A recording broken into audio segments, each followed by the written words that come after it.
Laila, thank you for joining us today. Thank you for having me. Could you start off by telling us your family background and how the Nakba relates to your story? Yeah, so I think that there is this sort of myth around Palestinian Christians and who we are as a society and how we fit into Palestinian society specifically. Um, a lot of people think that Palestinian Christians are just not experiencing the same occupation as Palestinian Muslims, but we do experience the same oppression just like anyone else. And I think that's really important for people to know. I even have a great uncle who was martyred around the time that Israel was created. He was a priest in Basan. And if you guys know anything about Basan, Basan has now been occupied by the Israelis, is now part of 48 territory. Um, and because he supported the resistance against the Israeli terrorist militia when the Nakba was happening, the Israelis, of course, wanted to kill him. So what he did was he swam across the Jordanian River to Jordan to escape that wrath. And he stayed in Jordan for a bit, but then he ended up making his way back to Palestine, this time to Gaza, where he was the priest of the Holy Family Catholic Church in Gaza City. Um, he was he was really a remarkable man. I never met him. However, my family always speaks so highly of him, and he was so loved by not only his family but his entire community, Christian and Muslim alike. He used to ride on horseback and deliver food to Palestinians, Muslim and Christians, that were suffering, especially during this uh, post Nakba time that the Palestinian people had just experienced. He also did build homes for these people to live in. And he also even built a school, a grade school. And this school was actually just recently destroyed in the genocide that we're seeing today. Um, and because of all his work, there's even this myth of they he helped found this new part of the church. There's this myth that when they were building it and they were digging up the foundation, that they found a jar of gold where they were digging, so they used that to help fund it. But that's part of that story, that fantasy. Um, and while he was the priest at this church, he was actually killed and shot in the chest by someone while he was inside the church. And when they found his body, it was very evident that he had tried to drag himself, likely to receive help or to follow the person that killed him, the Israeli that killed him. So it was a devastating time in my family's life, but it just goes to show that Israeli oppression, Israeli ethnic cleansing is not just towards one religious group. It's towards us as an entire ethnic group, as Palestinian people. So that's a little bit about my family. But we come from a very, I'm proud to say, like, I come from Palestinian scholars. My grandfather was an author and he wrote history books on Palestinian Christian history and just the Arab history in general. And I come from farmers too, which I'm so proud of, people that work the land. So it just really shows that we've been here for generations. We're here to stay, and we're not leaving. So your family's originally from Bisan, which is like in the West Bank-ish, right? So Bisan's actually in 48. We're not from Yeah. Bisan. My Okay. uncle was just a priest there. I'm sorry, I should have mentioned. All right. So No worries. my family is original Ramallah Tahta, so that's the old city of Ramallah. So now everyone Okay. always says they're from Ramallah, because a lot of people moved there or they live in the general area of Ramallah. But my family is actually from the old city of Ramallah. And my family is part of the five families represented by the lions and the Menara and the Marara that we see in downtown Ramallah. Um, because my family was one of the founders of the city, so it's very cool to see. And then I also have one grandfather from Buzit, which I always like to rep as well, because I love Buzit and it's also very close to Ramallah. But Buzit's different, a little bit different, because it was always a mixed Christian Muslim city, just like a lot of other Palestinian areas and cities. Yeah. So your great uncle moved. he evaded the Israelis, swam across to Jordan, made his way to the other side to Gaza. Do you have any family there today in Gaza? I don't have any family there today. Mm, However, there still is quite a large Palestinian Christian population there, yeah. and they're facing quite a genocide, just like anyone else. They're facing a genocide, but this is a little bit different because we're already such a small population. Palestinian Christians are a very tiny population, especially if you're looking at the population just in Gaza, where even the third oldest church is that Israel bombed. And they're now going extinct in the area because of this genocide that's affecting Christians and Muslims. But of course, because our population is so small, it will disproportionately affect us. Mm. In terms of being a Christian Palestinian, I mean, you mentioned how there's a kind of idea that the genocide or the occupation only affects one group. Um, but do you kind of have any experiences as a Palestinian in America where you felt like you were treated differently because you were Christian, or you had to explain yourself, explain the situation a bit more? Like to Arab or to like Americans? Well, whichever.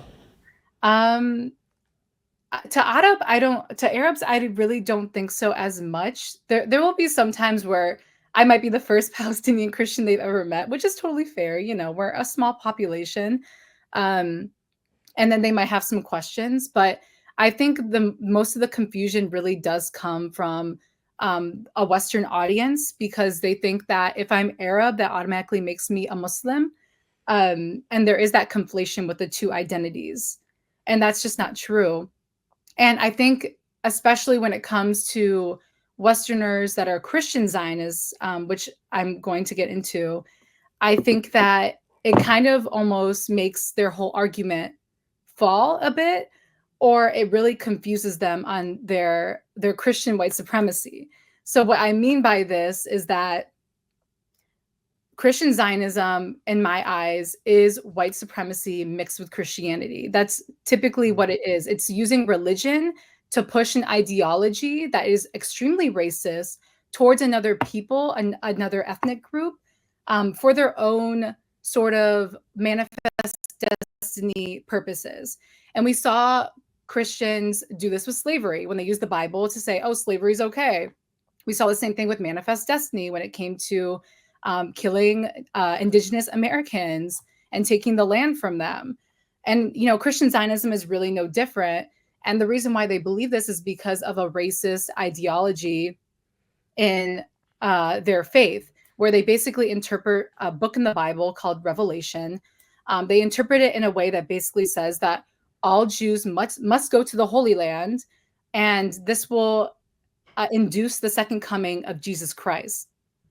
And in doing so, Jews that are living there will then be destroyed, which is actually extremely anti Semitic.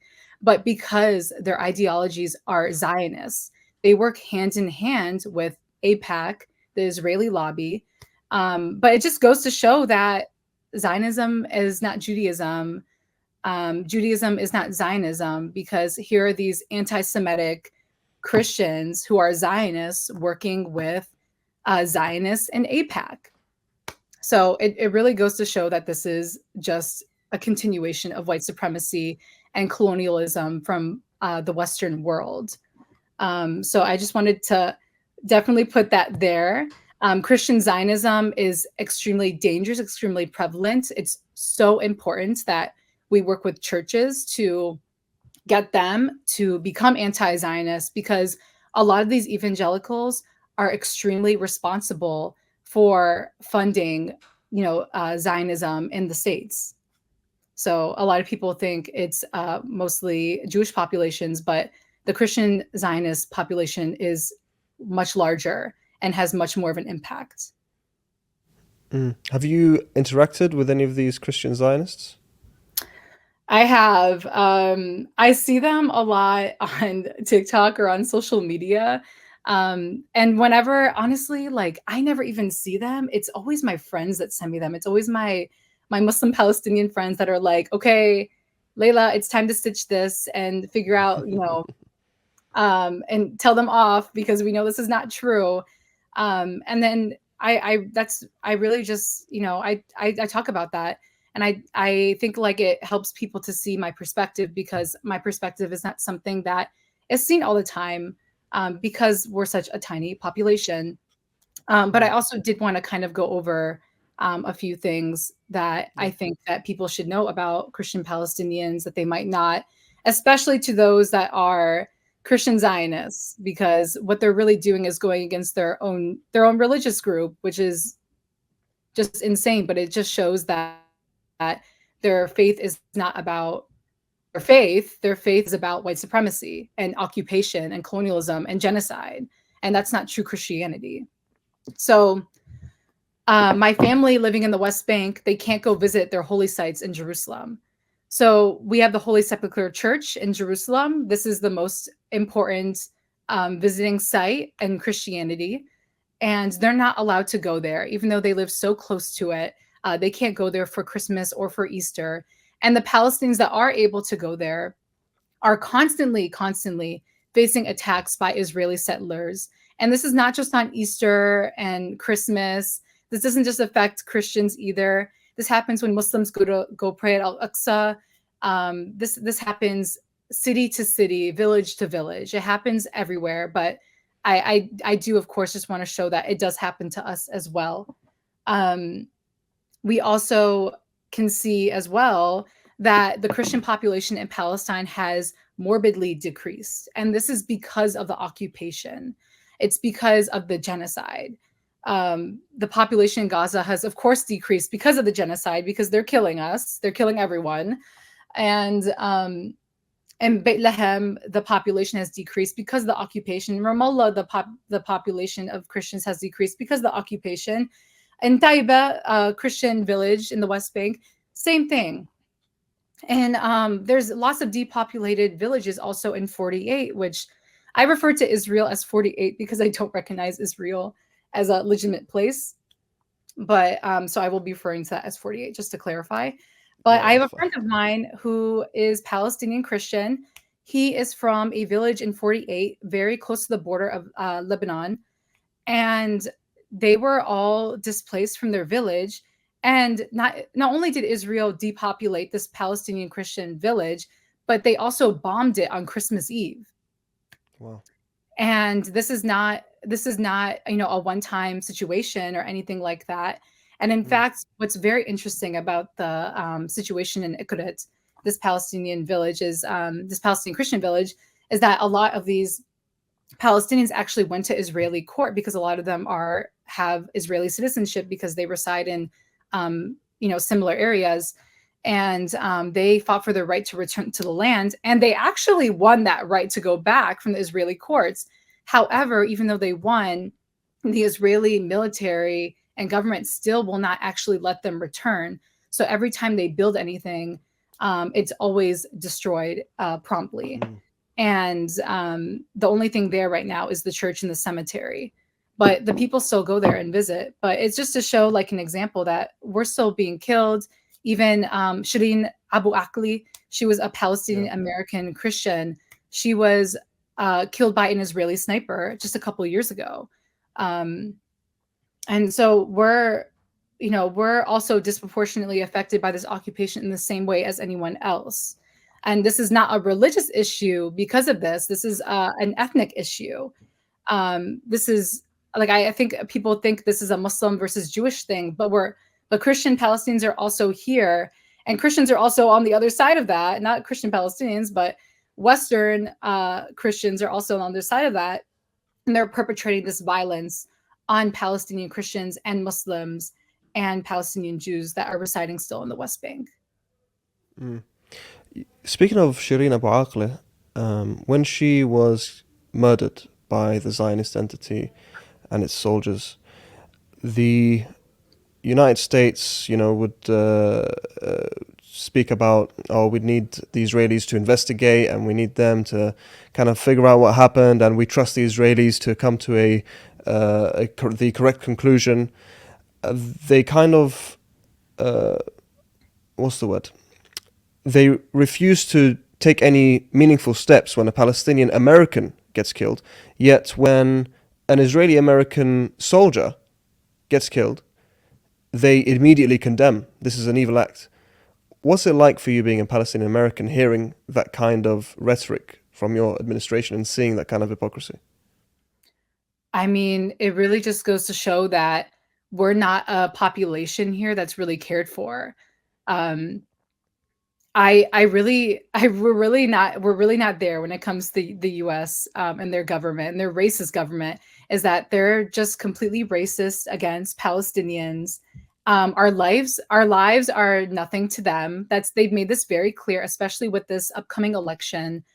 And yeah, it's really just expected with just the racist nature of the US government towards Palestinians, towards Arabs, where our lives are just disposable. I want to get back to the US government in a bit, and obviously the US elections are coming up very soon. Yeah. But I'd like to talk about your activism. I know a lot of people would say they got activated on the 7th of October, or rather after the 7th of October when the genocide started. But you have been active for quite a while, I would say.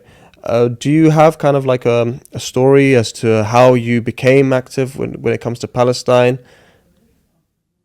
Yeah. This story's a bit cheesy, I'm not gonna lie, but I always knew I was Palestinian growing up. And I think I was like 11, I was like in 5th grade. We had to make flags of where we were from in school. And I remember, I went to school with a lot of like Western people, they have like a mixed European ancestry. That was really the group of people I went to school with. And my teacher had books on different countries and their flags so that people can make flags out of construction paper of where they're from. Obviously, I already know I was Palestinian. I want to make the Palestinian flag. And I knew what it looked like, still. But I just wanted to see it in a book. I was really excited to see the flag or my country being recognized somewhere. So I looked through these books that my teacher brought, and there's no Palestine. I looked through the next one, no Palestine. I looked through the next one, no Palestine. And I just remember feeling so upset and so frustrated and like so like almost threatened. And I remember I still made the flag and we had them hung up in the classroom. And I was pretty horrified that I was going to experience some racism from my classmates because like I knew that there was an occupation. I knew there was this Israeli occupation on Palestinians, and I was afraid of someone saying that to me. And there were times where my mother would do a culture night. We had like a culture night at our school too, where people would display different cultural like clothing, cultural items from different places. So my mom would always do Palestine, and someone actually went in there and they yelled at her. So Wow. I did experience a lot of this sort of like prejudice at a young age. But I feel that I really got activated when I went to college in my undergrad, when I started UIC and I was a member of Students for Justice in Palestine, and I worked my way up and I was president there for a couple years. And now that I'm no longer in my undergrad, I am now part of US Palestinian Community Network. We have a chapter here in Chicago, and there's a few other chapters in the US, but I now organize with them. Mm. And I think a lot of people would say that the scene, the political scene, the activism scene has shifted since October the 7th. What would you say are the main differences between activism for Palestine before October the 7th and activism for Palestine today? So activism and organizing really does come in waves. That's what I've really noticed is sometimes there are these highs and sometimes there are these lows, and you just have to work through all of it. And I've been there for the lows, the low lows. I've been there for the highs. It's a whole thing. But definitely on October 7th, with the bombing, with the genocide, there's definitely more of this like this feeling of emergency that we're in, of Mm. course, where we Yeah. need this genocide to end. We need our people to stop dying. We need our children to live. Um, so I definitely think that we have seen a lot more direct actions, disruptions. Chicago's been protesting pretty much every single week. There's something going on. People willing to get arrested for the cause, which is super admirable, Yeah. and willing to do a lot of civil disobedience. So USPCN, we're U.S. Palestine Community Network. As I mentioned, we're an Arab organization. We believe in the right of return for refugees. We believe in the liberation of Palestine from the river to the sea and an end to U.S. aid to Israel. And through this organization, I've been able to do some disruptions and direct actions against politicians, which has been uh, very interesting to see, especially when you go into these events where people really love these politicians and they value Yeah. them. The most recent one I did was a disruption on Hillary Clinton. Excuse me. The most recent one I did was a disruption on Hillary Clinton and Tammy Duckworth, where Hillary Clinton was on her book tour and she was talking about that. So me, along with plenty of others in the community, we all disrupted Hillary Clinton, and it's a pretty big room. There's a lot of people in there. Mm. It was in downtown Chicago, and so we just stood up and we just started, yelling at her, saying she's complicit in genocide, and that Tammy Duckworth is also funding this genocide. And Hillary Clinton, of course, has a long Zionist history behind Yeah. her, along with her husband. And yeah, I think that work is so important. We've also had members disrupt Sean Caston. Uh, he works also in the state of Illinois, and we've been doing actions against him since October 7th as well, to the point where he won't really even like do public events anymore. He did uh what he did a couple recently after like months, and we still showed up there and we disrupted him, of course, and he walks out angry and upset. And that's the whole reason, is these politicians that are funding this genocide and that are allowing this to happen, they do not deserve any peace in the situation. Mm. They do not deserve to live their lives normally as they fund a genocide. And I think that's the main reason of like why we do this. And people will boo us, people will get upset, people even put their hands on us, but we know we're on the right side of history. And Yeah. we've also disrupted other politicians like Dick Durbin and Jan Schakowsky, for example. Mm. Speaking of Hillary Clinton and her husband Bill Clinton, the previous president, recently made a speech, and he said something along the lines of referring to Israel and Israelis, I guess, that they were there thousands of years before, who I'm guessing is referring to the Palestinians. I'm not sure if he made that speech in Michigan, but what do you think that does for or what kind of effect do you think that would have on Kamala's chances? Um, well, first of all, he's an idiot. I'm okay. I'm okay with saying that. He's an idiot. Palestinians have been around forever in the region, and whether we were the Canaanites, the Phoenicians, we have been in the region. We have always Yeah. been in the region, and this is just Zionist rhetoric that you know that people spew all the time to say we're not legitimate in the region, and we are. We are very much are. It is the people from Poland and Russia that are not native to this region that are trying to claim to be. And we can see this by Israel's extremely high skin cancer rates that they receive there, because you're not supposed to be there. I'm sorry. Um, but when it comes to this election and Kamala Harris, I do want to say, first of all, that both parties are, of course, complicit in this genocide. Both are supporting Israel. Both are receiving AIPAC money, Israeli lobbyist money, and both are not here to help the Palestinians at all.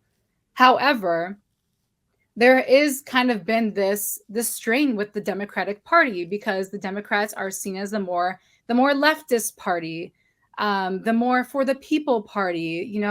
That's the sort of rhetoric that is around the Democratic Party. Um, but at the end of the day, Palestinians and our lives are not up for debate. We're not here to be a sacrifice for the lesser of two evils. We're not going to vote for a candidate that supports genocide. That is the red line. If we still vote for a candidate that supports genocide, that means these candidates can do whatever they want without any interference with the amount of votes that they're going to get every election.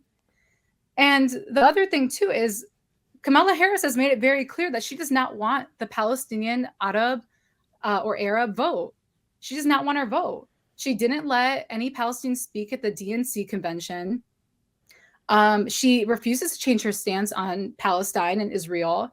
She very clearly doesn't want our vote. She even said she didn't welcome a Republican into her cabinet. Like, in my opinion, Kamala Harris is really trying to get those swing voters that are sometimes Democrat, sometimes Republican, rather than actually get true leftists in this country that are not willing to vote for her if she supports the bloodshed of probably, at this point, we're looking at over 100,000 killed Palestinians in Gaza.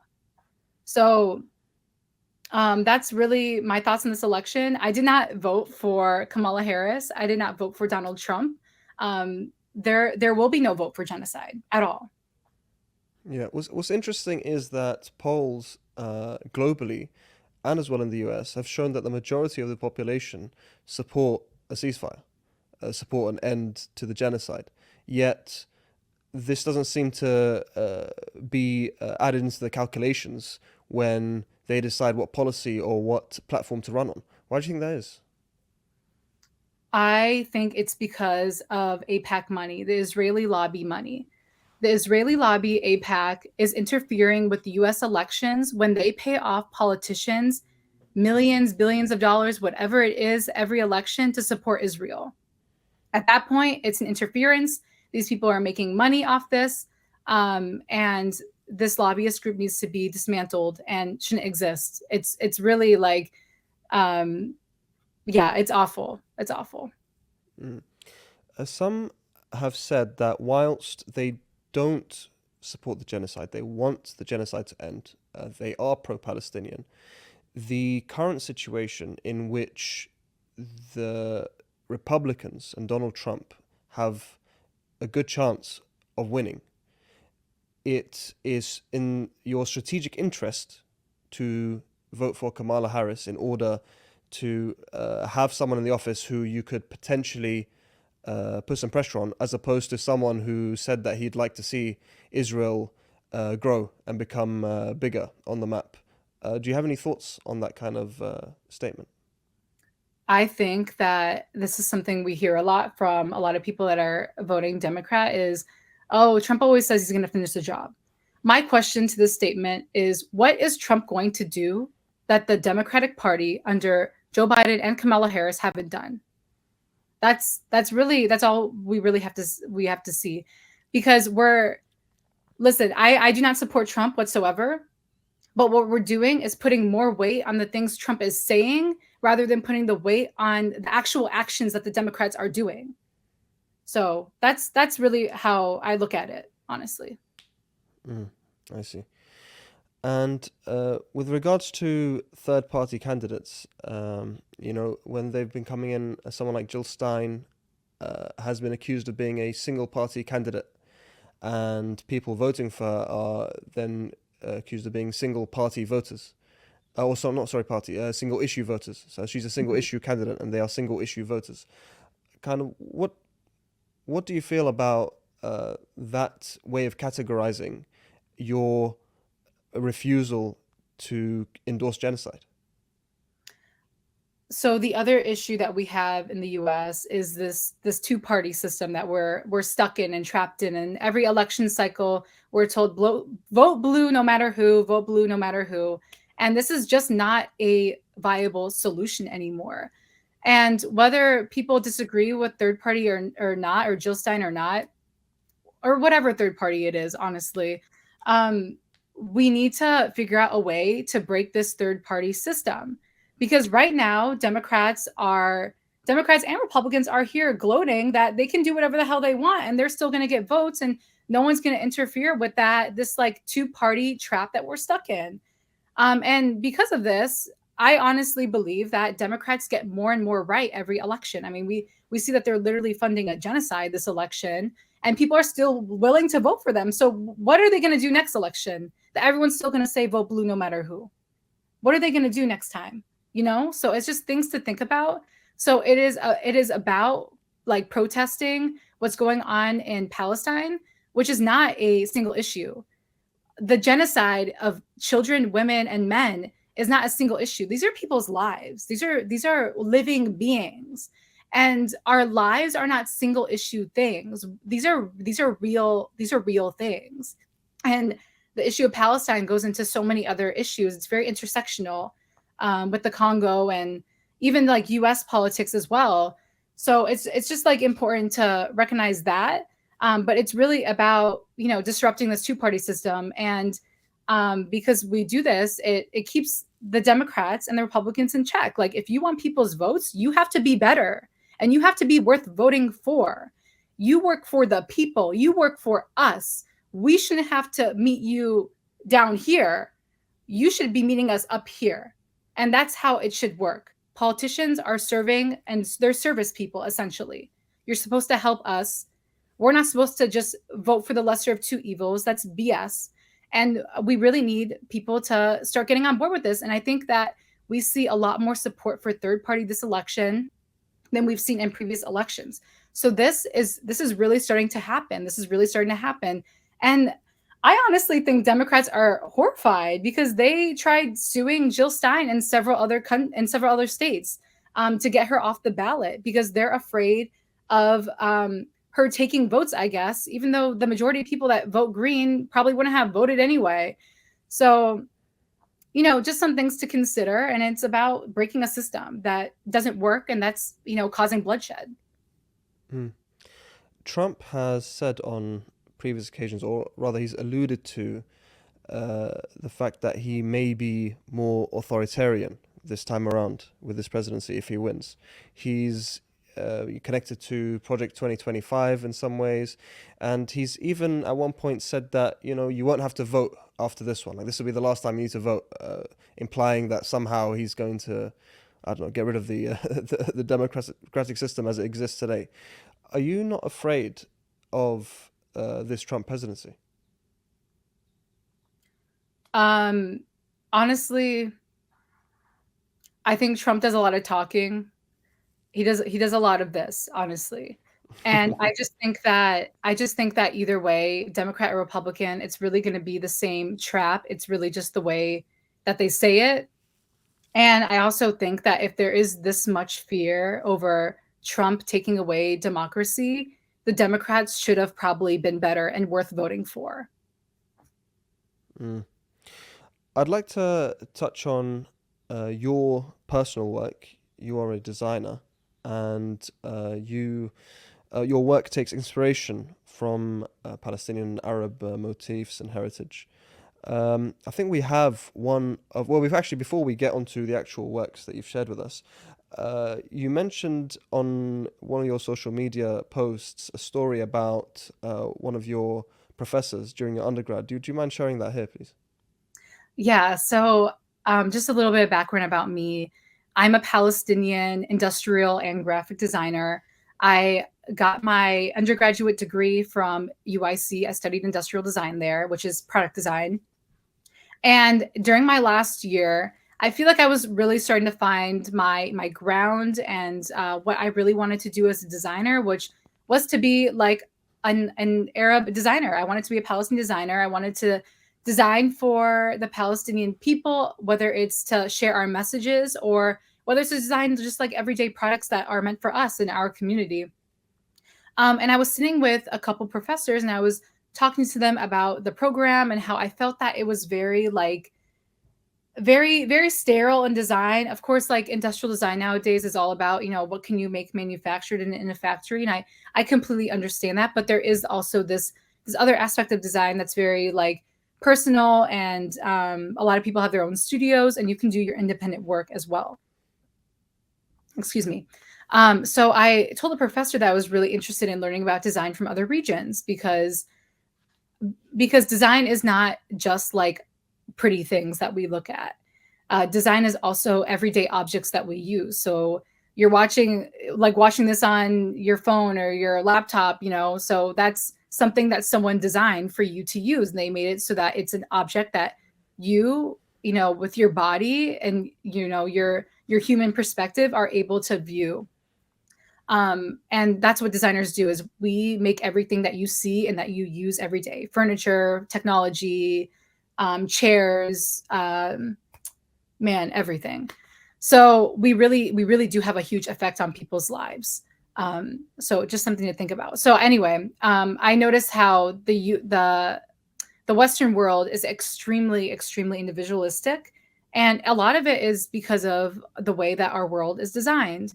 And I noticed that a lot of other areas in the world, like places that I guess would be called like third world countries, like Palestine, they did not have the certain issues that we always design for. So whenever I'm in school, we always learn, okay, let's design for community, let's design for people coming together. And these are issues that we don't see in Palestine, and it's because we have such a great sense of community. So I was really interested in, taking those design practices and implementing them into the Western space as I do practice here. So anyway, I told this professor that I was interested in learning a design from other areas in the world, and he literally told me why. Like, what does it matter? There's no value in learning about design from other places. And I was honestly so taken aback, and I was furious. And I feel like that really made me think about my identity and my professional life together, and how these things can be combined, and how I could use my practice to really uplift our community. So I decided to go to grad school to continue a lot of the work that I feel I started to do in my last year of undergrad. After a couple of years, I did go to grad school. So right now I'm studying design objects at the School of the Art Institute in downtown Chicago.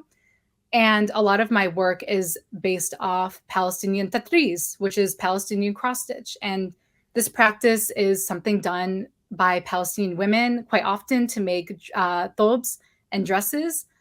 I like to say tatris is the language of Palestinian women, because the different symbols symbolize marriage, where you're from, what region, your family, all sorts of things. It's all identifiable, and it's very beautiful. It's been around since the Canaanite times, so it's a practice that has survived generations and generations.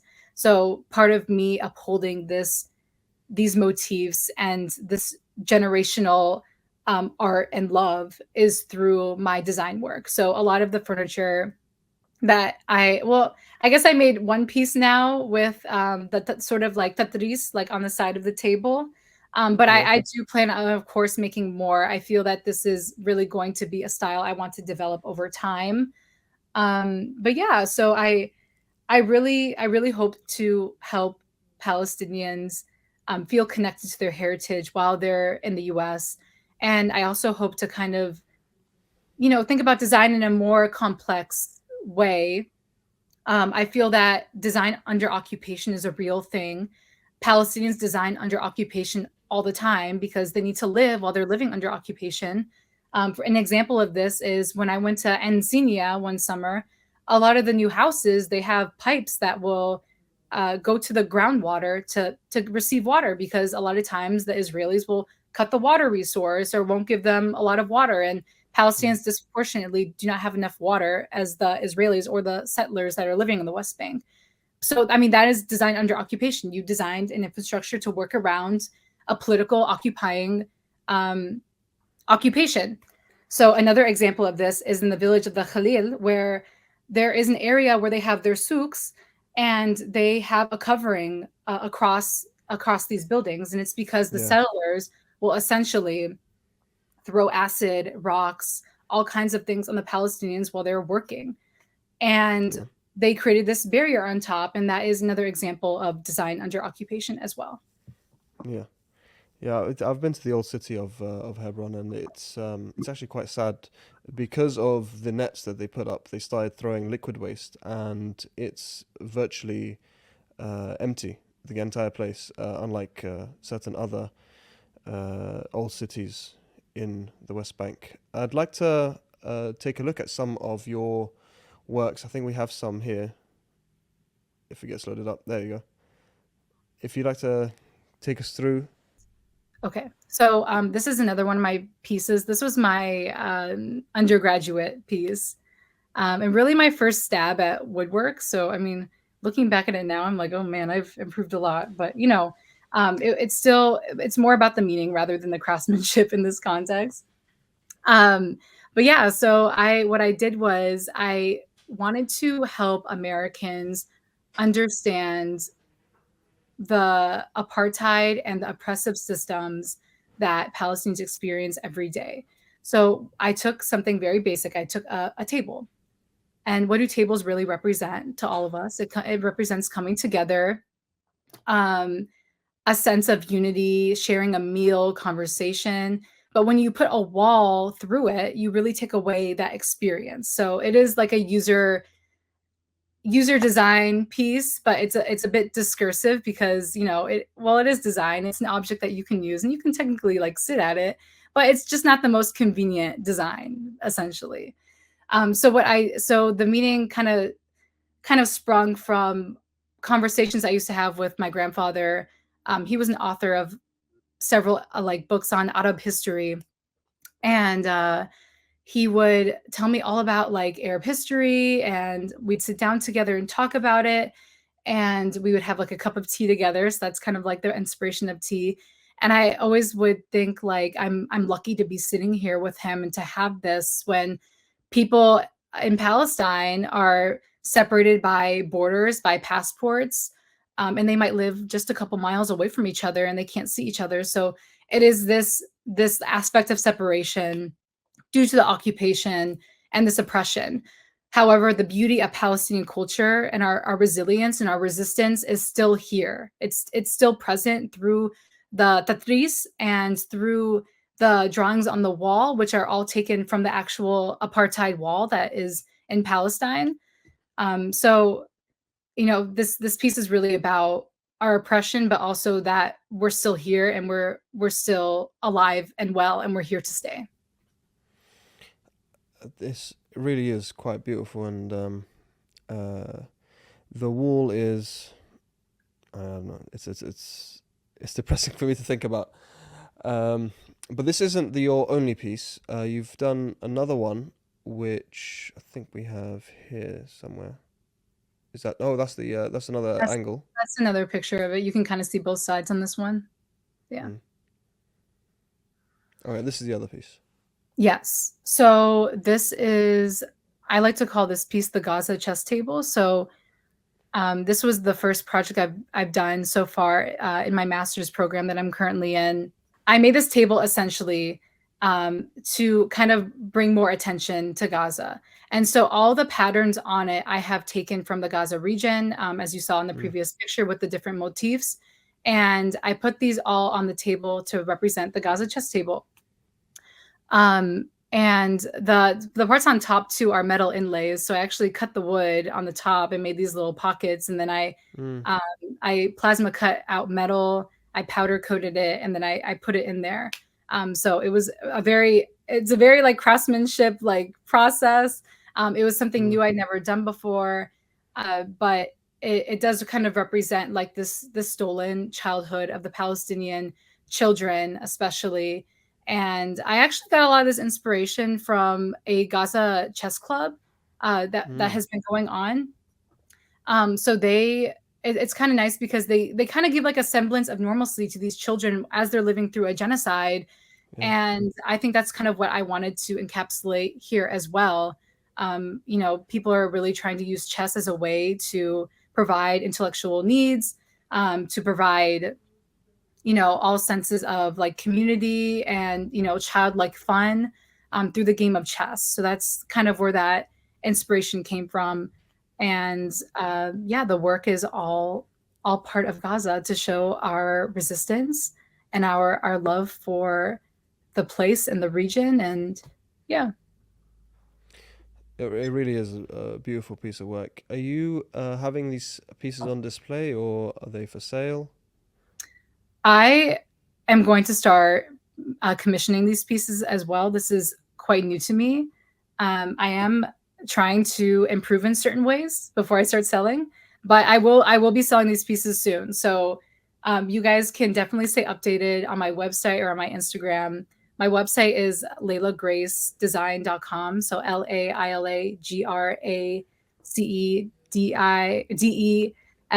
LAILAGRACEDESIGN.com. Maybe we can link it in this video.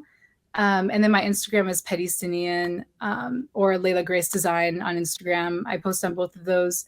So yeah, that's where you guys can see my work for sale in the future. That's great. On a final note, obviously, we're living in very, very difficult times, especially the people of Gaza, now the people of Lebanon, potentially, with how this election goes, the people of Iran. Despite all of this carnage and all of this despair, people in Gaza and around the world are still hopeful. So my question to you is, what keeps you hopeful at this time? I think what keeps me hopeful right now is the fact that people do support us and people are really seeing the realities that Palestinians are living in. And I think that's the most important part, is that the organizing from all this years is building. It is building. And the other thing that gives me hope too, and that I always remind myself, is that the Israelis and the Zionists are not our first occupiers. They are not. People have come and gone, and we have still remained here. And once again, we will remain. Zionists and Israel are living on borrowed time, and we will be free one day. We will be free. I 100% believe it. I 100% believe it. Laila, thank you for that positive message at the end, and thank you for joining us today. Thank you for having me.